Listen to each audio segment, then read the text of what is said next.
Sebelumnya kita udah selesai pada bagian input data user dan menampilkan. Sekarang kita akan lanjut ke bagian edit dan hapus.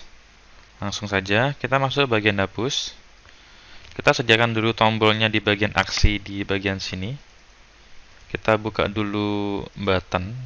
Jadi kita cuma nyari kelasnya aja ya. Hapus berarti pakainya yang danger.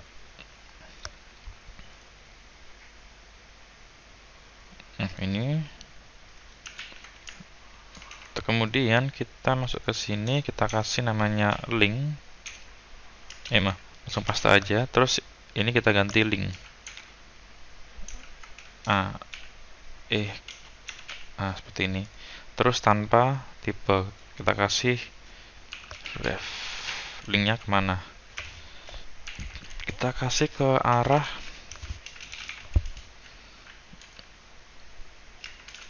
base URL. Nanti ketika diklik hapus, dia akan mengarah ke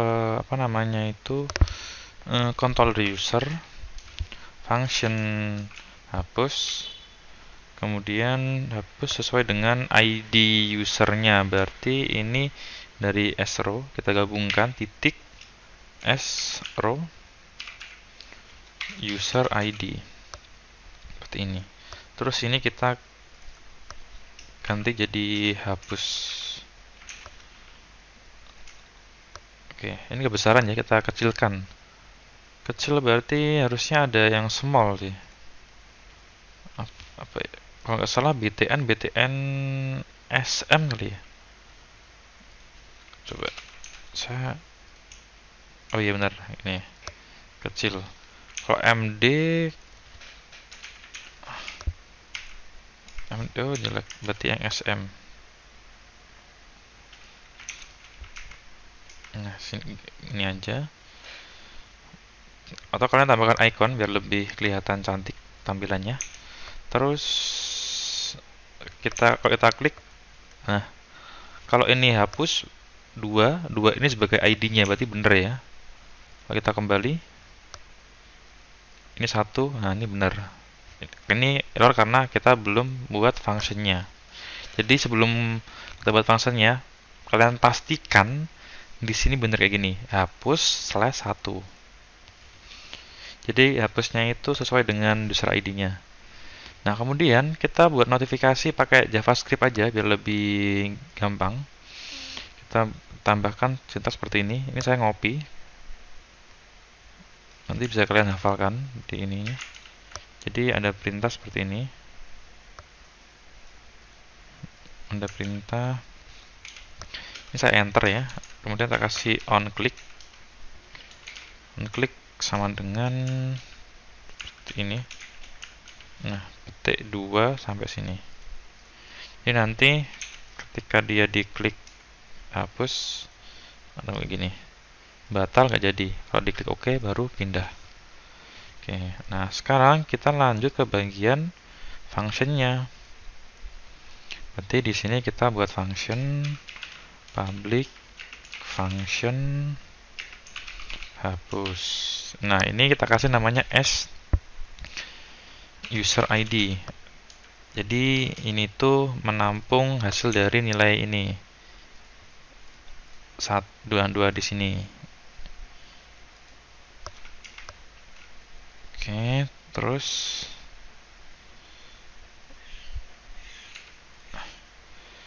perintahnya adalah kita kasih where, kemudian array, hapusnya sesuai dengan user ID. Ini sama dengan user ID. Seperti ini. Kemudian perintahnya this, kemudian db, kemudian delete tabelnya itu dari tabel user, terus dihapus berdasarkan where-nya ini. Nah, jadi kalau kondisi where-nya itu banyak kan bisa tambahkan kayak gini. Ini tambahin apa gitu. Terus kita lanjut, tinggal copy aja ini notifikasinya. berhasil dihapus.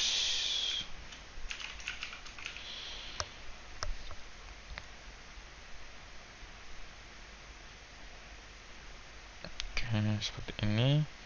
Terus kita coba cek langsung, harusnya udah bisa sih. Yang ini kita hapus. Oke, mesti dihapus ya. Nah, gampang untuk hapus. Sekarang bagian edit yang banyak kesulitan. Nah, untuk hapus kita buat dulu linknya. Di sini kita buat link lagi. Kita copy dari sini aja. Copy, on click kita nggak butuh hapus, edit nggak butuh on click ya. Kita hapus saja ini. Dia mengarah ke edit, terus ini edit ini. Nah, untuk warnanya kita ganti jadi warna kuning, itu warning biasanya. Warning seperti ini. Nah, edit. Ada dua opsi, edit diklik nanti dia tampil modal. Kedua, dia akan pindah halaman. Nah, di sini saya akan menjelaskan yang paling gampang itu ya dia akan pindah ke halaman saja karena lebih mudah diterapkan. Jadi yang bisa kalian coba di modal. Jadi kita buat halaman baru, namanya kalau tak buat itu kita buat user edit.php. Nah, tadi pastikan kayak gini ya, user edit 1. Berarti ini udah bener ya ini. Tinggal kita buat functionnya di bagian sini. Nah, kita tampilkan halaman edit. Nah, ini kita copy dari index. Karena kurang lebih sama. Hanya tinggal kita ganti aja. Ini edit. Nah, ini adalah dari user ID-nya. Nah, kita ganti where. Berarti where-nya itu sesuai dengan user ID. Nah, seperti ini. Ini as user ID. Nah, ini kita ganti row aja karena datanya nanti kan cuma satu aja, nggak mungkin dia akan tampil banyak, kecuali where-nya itu kondisinya bisa itu. Oke, jadi ini kita pakai row ya. Jadi kalau pakai pakai result array kita butuh for each untuk nampilin. Tapi kalau row langsung kita cetak langsung bisa. Jadi kayak gini. Kita lanjut ke jadi ini user edit.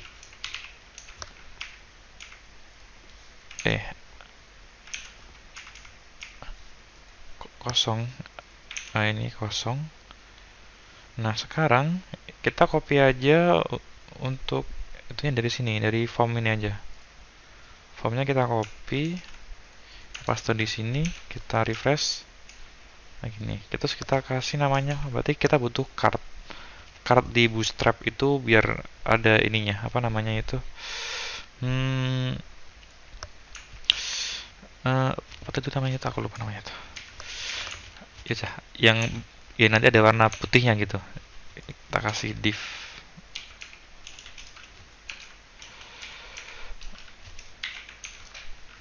Nah, yang maksud saya yang kayak gini. Nah, terus kita rapikan pakai Beautify. Nah, ini. Terus tadi editnya ini kita ganti ya. Misalkan ini edit data user. Ini kita ganti halaman user.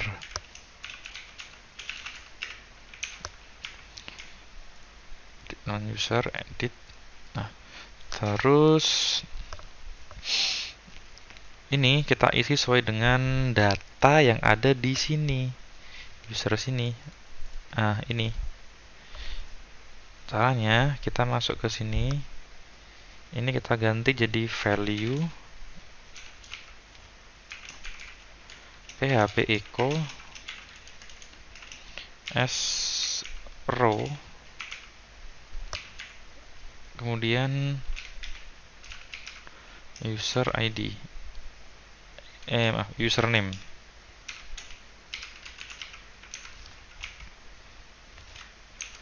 Oh bukan, ini sih user ding, karena ini kan user pakai arah panah. Jadi kalau pakai apa tuh namanya tuh get row, dia pakai kayak gini. Nah ini tes 1 ini. Jadi saya ulangi lagi, ini user itu dia ngambilnya dari sini. Nah user di sini, kemudian arah panah tampilkan kolom username. Jadi dia langsung tampil. Beda sama kalau yang apa itu namanya result array ini, dia butuh forest di bagian sininya untuk nampilin. Tapi kalau yang ini arrow, ini nggak butuh forest. Nah, jadi ini untuk caranya kalian cuma tinggal bedain aja. Kalau nanti datanya itu akan tampil satu, kalian bisa pakai arrow, tapi kalau banyak ya pakai result array. Yang mana nanti result array butuh forage. Username ini kita bikin read only, bisa diedit karena pengembangan sistem di sini kalau nanti username-nya diganti otomatis kan kalau ada yang sama bisa bikin bug. Sebenarnya bisa sih kalau ingin diganti, tapi nanti ada cara untuk apa tuh namanya validasinya yang agak susah. Jadi sementara kita bikin read only. Jadi nanti yang diganti kurang lebih hanya satu, ada nanti nama diganti boleh, kemudian email, password ini yang ganti ini ya, nanti yang login ya nggak bisa diganti ya password itu. Alamat berarti di sini naruhnya tanpa value kalau pakai rest area. Nah yang sulit itu apa ini? Ini tadi nama lengkap. Ini bikin error. Ini tadi ada petiknya. Nah sekarang yang agak susah itu di bagian ini. Jadi kalau kita ini ya, kita buat user baru, misalkan tes 2, kita copy aja tes 2. Ini tes 2, peminjam. Nah ini kalau kita edit harusnya di sini itu peminjam, bukan admin. Nah untuk pada bagian edit ini caranya seperti ini. Kita buat if. Jadi di select itu ada namanya atribut setelah option, yaitu adalah selected, di mana dia nanti akan otomatis terpilih. Misalkan saya refresh, nah ini petugas. Nah ini kan statis. Nah cara dinamisnya kita bikin if kayak gini. If ketika nanti usernya itu, berarti ini role-nya itu yang ini, ketika dia itu admin, berarti nanti dia akan memerintahkan untuk mencetak namanya perintah karakter atau string selected seperti ini. Nah kayak gini. Terus di sini tinggal kita ganti jadi petugas. Terus ini peminjam.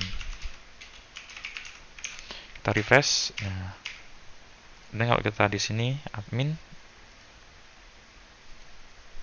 peminjam ini, sebentar, peminjam semuanya. Sebentar kita cek. If jika coba kita cek di sini dulu ya. User admin peminjam, admin peminjam. Admin peminjam.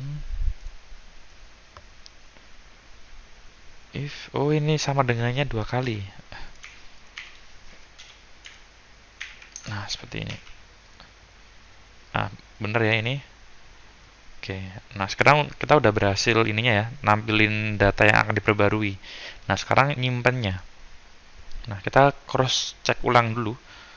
Name-nya udah oke, name. Data tipe submit oke. Form action-nya, nah ini kita ganti jadi update seperti ini. Nah kemudian kita butuh ini ya, input tipe hidden untuk penampung user ID.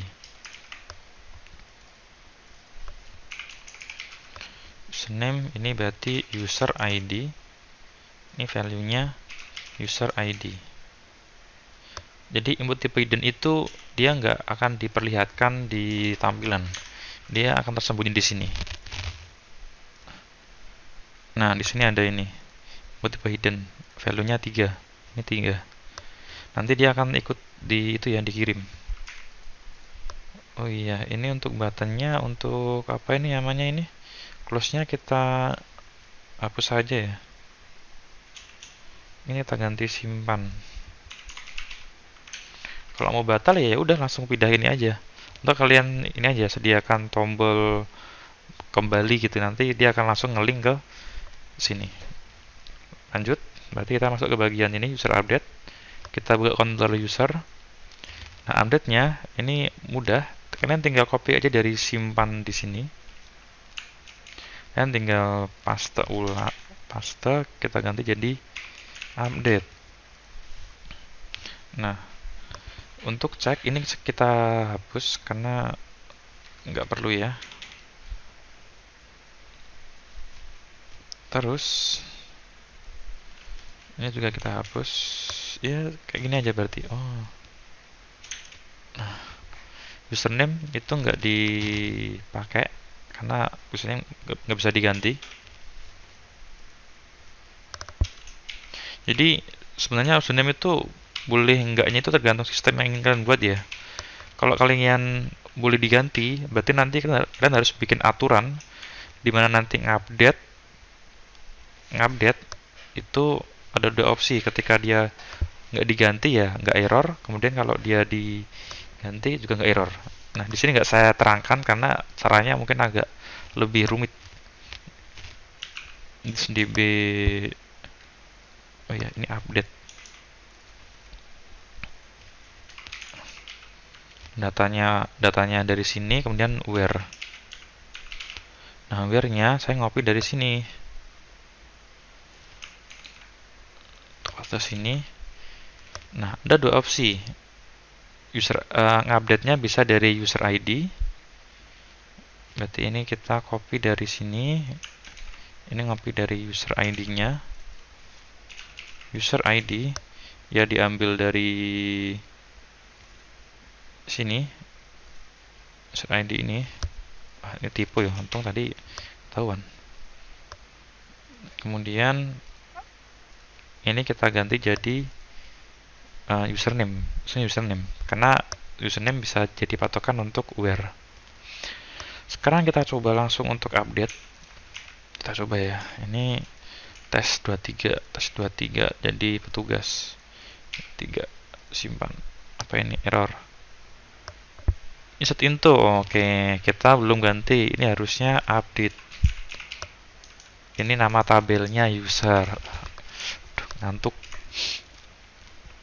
Oke, ganti ini ya, tes 23. Kita ubah lagi dari sebelumnya tadi. Dari peminjam. Oke, berhasil. Oke, itu aja. Selanjutnya nanti kita bahas bagian login.